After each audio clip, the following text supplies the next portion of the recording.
May kusang ito ba? Baba. Ayun, baka identity.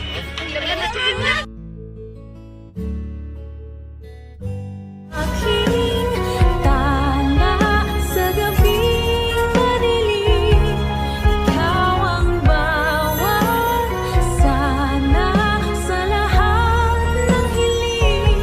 Sa hirap man o sa saya ay May kusang ito ba? Baba. Ayun, baka identity. Ay, grabe talaga nangyayari ngayon sa abot kamay na pangarap na kung saan unang-unang pinakita dito is itong hang si Moira. And yes guys, talagang pinaghahanap na ito, no? At actually itong hang si Moira is alam niya na yung totoo na hinahanap na siya ng mga polis at ng mga tanyag. Actually naiwan pa nga siya dun sa Apex, no? At nakita pa nga ni Eric. At buti na lang itong si Eric is hindi ganong bad trip dito kay Moira, kaya nakatakas pa ito. Napaitakas pa niya to. Sabi pa nga niya, salamat ka at ginagalang ko ang doktor mong anak, kasi kung hindi is pinahuli na kita sa police. Yes guys, nagmamadali nga itong si Moira at pinuntahan pa nga ng mga polis yung kanyang apartment, kanyang tinutuluyan. Ngunit sa pagpunta ng mga polis doon is huli na ang lahat, na wala na yung gamit niya, mga gulo-gulo na doon at tila nagmamadali.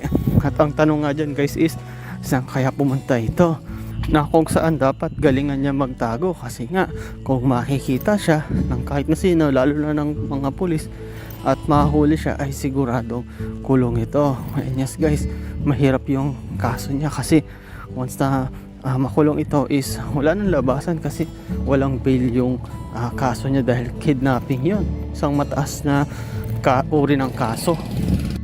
Kaya nga ang ginawa nito is nag-empake siya agad, at actually dala nga niya yung kanyang pera na ninakaw, o yung 30 million na nawawala dun sa 100 million na pinansa noon ng mga tanyag para nga dito kay Don Pepe. Yes guys, nagmamadali siya. Actually hindi nga niya alam kung saan niya itatago ito, na kung saan nga ang pera ay napakadami, kaya may hirapan siyang bitbitin ito hanggang sa mapadpa siya sa isang lugar, no, na kung saan inisip niya na walang tao. Kaya ang ginawa niya is buti may dala siyang pala, no, tapos dun naghukay siya. At nung naghukay nga siya, inisip niya, patingin-tingin siya, no, kung may tao ba o wala.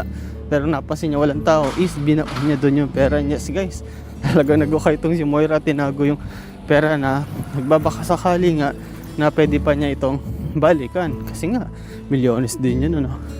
Ngunit sa ginawa niyang paghuhukay, hindi niya napansin na meron palang nakatingin sa kanya na isang lalaki o isang matanda na nagtataka din ano yung ginagawa niya.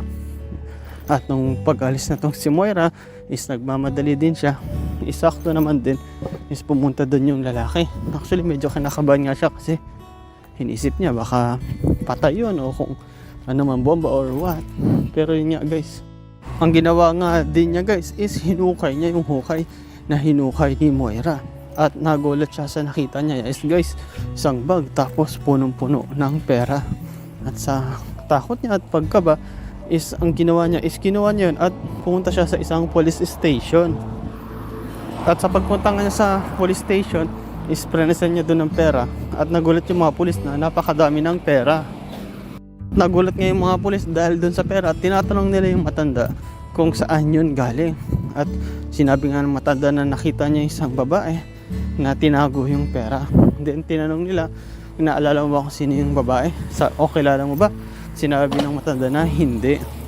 Kaya nga ang ginawa ng mga pulis, kasi inisip nila na baka si Moira yun, is may pinakita silang picture. And yes guys, pagpakita sa kanya ng picture, tinanong siya, ito ba yung babaeng yun? And then sabi ng lalaki, opo sir, ito yung po yung babae na nakita ko. And then yun nga guys, na confirm na ng mga pulis mismo na ito nga si Moira yung nagtago ng pera. At talagang lumakas ang kutob nila na ito nga si Moira is talagang nagtatago. Ginagawa niya lahat para hindi siya makita ng mga pulis, kasama doon yung pera. And then guys, no, talagang itong si Moira is kumbaga gusto niya nang magtago at hindi makita dahil sa takot na rin na makulong siya. At syempre mabulok siya sa kulungan at tataka din siya sa mga tanyag baka kung ano yung gawin sa kanya kung makita siya, baka mamaya balatan siya ng buhay, no? Dahil sa marami niyang kalokohan. At yun nga guys, no, pinakita dito na itong si Moira is nung actually nakapagkita pala ito dito nga kay Doc Carlos, at si Doc Carlos willing na tulungan ito nga si Moira dahil sa request rin mismo ng anak nila na si Zoe. Sabi nga ni Zoe na ayoko makulong si mama kasi pag nakulong siya madadamay ako at makukulong din ako. At ito nga si Moira is talagang gustong gusto niya nang makaalis, magtago, kaya talagang kinausap niya rin itong si Carlos kahit na alam naman niya na medyo may pagkakaaway sila, no, hindi sila pagkakaintindihan minsan. At last time nga sinampal pa itong si Moira ni Carlos kasi nga may ligmanakit tong si Carlos, no, pero talagang lumapit siya. Bakit? Last resort niya na yan eh, o last na wala na siyang malalapitan kundi si Carlos na lang. At ito namang si Carlos is willing tumulong para nga syempre hindi makulong tong si Moira, kasi once na makulong tong madadamay si Zoe at pati siya mismo, kasi nga may nalalaman din siya sa kaso at siguradong idadamay yan ni Moira. Kaya nga gumawa ng paraan tong si Carlos at sinabi pa nga niya na meron akong kakilala doon sa may Japan. And then sabi ni Moira, maganda yun, mas maganda yun, mas malayo, hindi dito sa Pilipinas kundi sa ibang lugar o sa ibang bansa. And yes guys, sabi ni Carlos na kung meron ka bang passport dyan na papuntang Japan. Then sabi ni Moira na oo, meron ako. Bakit? Then sabi ni Carlos na may kakilala nga ako na pwede kanyang tulungan doon sa Japan, pwede kang doon tumira, mag-stay at bigyan ka ng new identity. Yes guys, nagulat si Moira, sabi niya, ha? New identity? Yes guys, talaga makapagtago siya doon kasi once na iba na yung pangalan niya, no, iba na yung identity niya, is malamang mahirapan ang mga polis na makita siya o masundan pa siya kasi malayo na yun eh, ibang bansa na yun eh. Kasi kung dito lang sa Pilipinas madali lang siyang mahuli, pero pag sa ibang bansa is siguradong mahirapan doon yung mga polis. Kailangan ng kumbaga intelligence doon sa ibang bansa ng FBI kung sakasakali para lang mahuli tong pugante na si Moira. At talagang si Moira is gustong-gusto niyang makatakas na kasi delikado talaga siya at willing din naman tumulong tong si Carlos kahit na ano, basta lang hindi mahuli itong si Moira kasi mahuli din kasi siya pagka nangyari yun. At itong si Zoe talaga is makakapagpatuloy sa buhay niya na makapagpanggap at maging doktor pa rin at magawa yung buhay na gusto niya. And yes guys, ito pinakita din na ito nga sila Lynette, si Annalyn at si Doc Lyndon is nasa Japan na nga. Yes guys, nilalabig nga sila dun, ano. Actually first time nitong dalawa yung magnanay, si Lynette at si Annalyn. Ito naman si Doc Lyndon is mukhang ilang beses na nakapunta rito at ito nga rin yung nag-guide sa kanila. At actually dito na nga sila sa may Nagoya, Japan. Yes guys, masaya sila, no. Kumbaga nawawala din yung stress nila kahit paano naman syempre, no. Kahit naman ikaw maghanap ka ng isang lugar para pampawala ng stress mo. Then yes guys, dito nga sila pumunta sa Japan dahil nga meron silang convention na gaganapan at kasama nga rin si Lynette dahil binigyan siya ng passport neto ni Carlos, no, na kung saan yung passport na yan ibinigay noon nung ang maalala niya nasaktan ni Carlos itong si Lynette at bilang ganti yun, passport papuntang Japan at para makarelax din.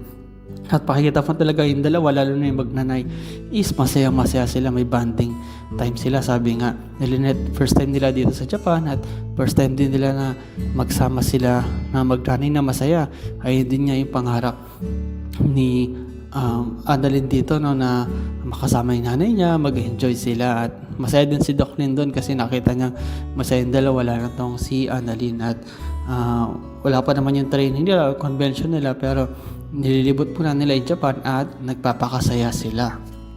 At ang tanong, hanggang kailan kaya ang kasayahan nila dyan? O baka mayroon silang pamilyar na tao na makikita dyan? Makita kaya dyan nila si Moira? At ito namang si Moira, tuluyan bang makakatakas ito at makapunta sa Japan? At ano kaya ang gagawin ni Giselle at neto ni RJ para mahuli itong si Moira? At si Lolo Pepe, kailan kaya magigising si Eric at si Justin? Kamusta na kaya si Annalyn? Ano kaya ang gagawin niya para makatulong sa lahat-lahat ng mga problema ng mga tanyag? And yes guys, salamat sa panonood niyo sa akin channel, sa inyo pag-like, comment at pag-share. And yun lang guys, ingat kayo palagi. Bye bye.